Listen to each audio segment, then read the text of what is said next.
Si Adriano Jun Papa Jr. ay isang kilalang basketbolistang Pilipino na nakilala bilang The Rifleman dahil sa kanyang husay sa shooting.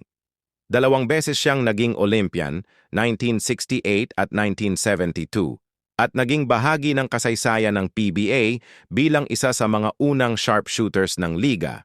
Si Adriano R. Papa Jr. ay ipinanganak noong Hulyo 14, 1945 sa Manila at namayapa noong Oktubre 27, 2005, edad 60, sa Parañaque may tangkad na 5'11".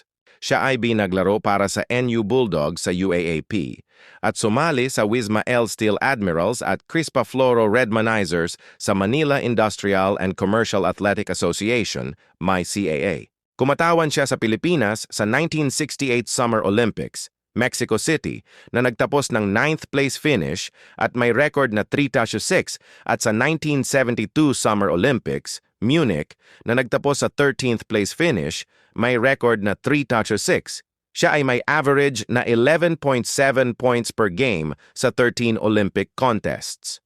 Siya ay kilala bilang The Rifleman dahil sa kanyang consistent na shooting.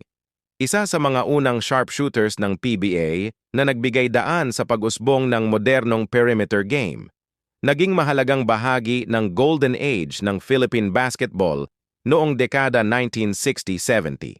Ang karera ni Jun Papa ay patunay ng dedikasyon at talento ng mga Pilipinong atleta sa pandaigdigang entablado.